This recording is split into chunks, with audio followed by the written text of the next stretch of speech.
안녕하세요. 구름이입니다. 구독과 좋아요 부탁드립니다. 바이에른의 다음 시즌 유니폼으로 예상되는 디자인이 공개되었습니다. 다이아몬드 패턴과 베이지색의 진한 로고와 밝은 빨간색 테두리로 마무리되어 있습니다. 푸티 헤드라인에 따르면 유니폼의 클래식 폴로 컬러가 어느 정도까지 적용될지는 아직 불분명합니다. 모든 디자인 요소가 확정된 것은 아니지만 다이아몬드 패턴에 대해서는 의심의 여지가 없습니다. 포털에서는 출시 시기를 7월이나 8월로 언급하고 있습니다. 빈센트 콤파니는 곧 바이에른 감독으로 공식 선임될 예정입니다.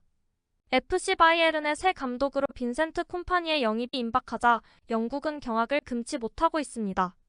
콤파니는 지난 시즌 벌리에서 프리미어 리그로 승격했으나 이번 시즌 다시 강등됐습니다.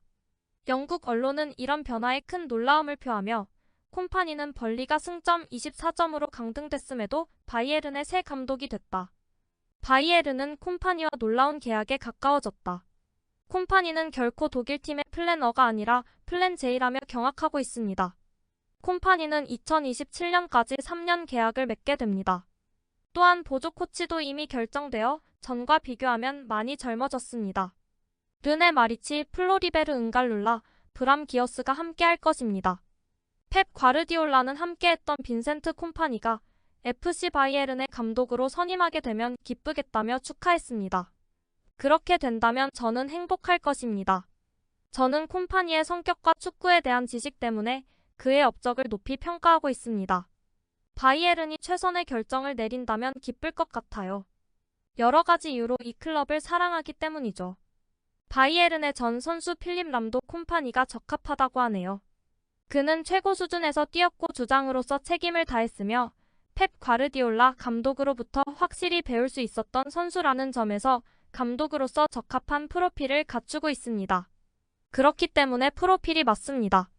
하지만 현재 FC 바이에른의 상황에서는 먼저 자신을 증명해야 합니다.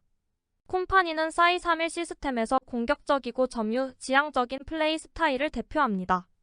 그의 게임은 많은 짧은 패스와 빠른 위치 변화가 특징입니다. 언론의 칭찬들을 보면 콤파니는 토마스 투엘 감독 시절 놓쳤던 명확한 공격 컨셉을 바이에른에 다시 제공할 수 있고 상대를 일관된 압박으로 제압합니다. 하지만 반대로 순진한 게임 운영과 플랜 B가 부족하다는 비난을 받고 있기도 합니다. 해리 케인은 2023-24 시즌 유러피언 골든부트의 수상자로 선정됐습니다. 해리 케인은 최상위 5개 리그에 한 골당 2점의 점수를 부여하는 집계 방식에서 분데스리가 소속으로 36골을 기록하며 72점을 받았습니다. 유러피언 골든부트는 유럽 리그 전체를 통틀어 가장 많은 골을 넣은 선수에게 수여하는 상입니다.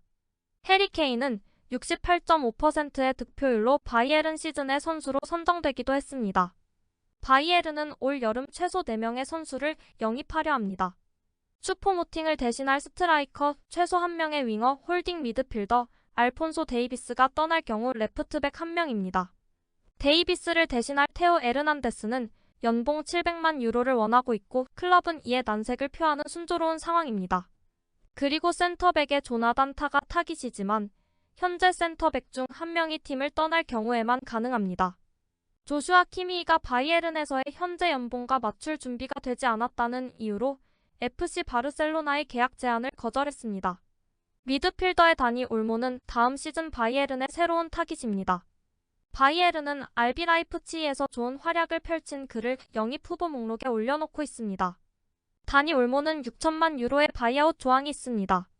바르셀로나도 26세의 다니 올모 선수에게 관심이 있습니다. 바이에른의 새 감독이 될 빈센트 콤파니는 잭 그릴리시를 다음 시즌 팀의 중요한 영입으로 지목했다고 합니다. 더선 보도에 따르면 바이에른은 영입에 대해 낙관적이라고 합니다. 스카이에 따르면 안토니오 콘테는 앞으로 48시간 내에 나폴리 관계자와 만나 새 감독이 되기 위한 합의를 할 것으로 보도되고 있습니다. 콘테는 시즌당 700만의 챔피언스 리그 진출 시 보너스 200만, 스쿠데토에 추가로 100만 유로라는 나폴리의 제안에 가까워지고 있습니다. 나폴리는 피올리와 가스페리니를 원했지만 이 두 사람에게서 긍정적인 반응을 얻지 못하자 콘테에게 눈을 돌렸습니다.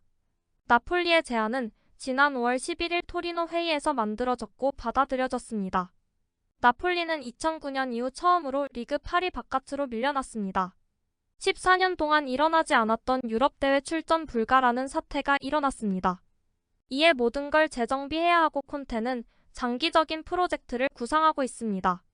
3년 계약 또는 2년의 추가 3년 옵션이 테이블에 있습니다. 그리고 콘테는 이적 시장을 포함한 전권을 부여받게 됩니다. 콘테의 첫 번째 요구는 이미 보도되고 있습니다. 빅터 오시멘은 모든 대회를 통틀어 17골 4도움을 기록했는데 다음 시즌에는 나폴리에서 볼 수 없을 것 같습니다. 로멜루 루카쿠는 나폴리의 새 감독이 되기 위해 협상 중인 전 인터밀란 감독 안토니오 콘테와의 또 다른 재회를 노리고 있습니다. 로마에서의 임대는 끝났고 로마는 재계약에 대한 합의를 찾지 못했기 때문에 루카쿠는 곧 첼시로 돌아갈 것입니다.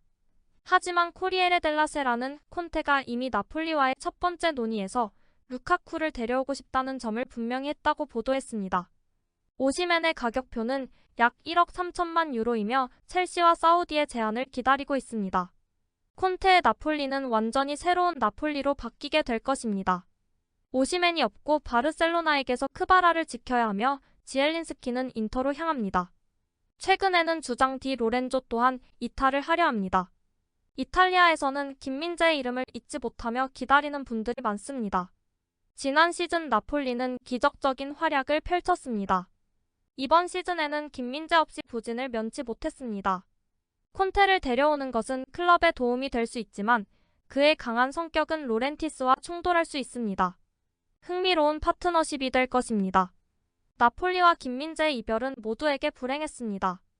아마도 김민재가 병역할을 했다면 나폴리는 챔피언십에서 더 적은 골을 내주고 더 많은 승점, 적어도 10점을 얻었을 것입니다. 김민재는 여전히 다른 사람들처럼 따뜻한 팬층의 사랑을 받는 사람이자 나폴리 팀에 흔들리지 않는 소유자일 것입니다. 나폴리를 떠나는 사람은 자신이 무엇을 남기고 가는지 알지만 무엇을 찾을지는 알지 못합니다. 김민재가 그 대표적인 예입니다. 그래도 내년에는 3인 수비든 4인 수비든 그가 돌아올 수 있다면 뭐든 할 것입니다. 게다가 모든 사람은 두 번째 기회를 받을 자격이 있으니까요. 바이에른 뮌헨에서 김민재가 판매 불가능한 선수가 아니라는 소식도 있긴 했지만 최근에는 구단주의 지지를 받고 있어 결별은 없을 것이라는 보도가 있네요. 바이에른과 김민재는 다소 만족스럽지 못한 시즌을 보냈지만 현재로서는 김민재와 뮌헨 구단이 1년 만에 결별할 것이라는 전망은 거의 없습니다. 정반대입니다.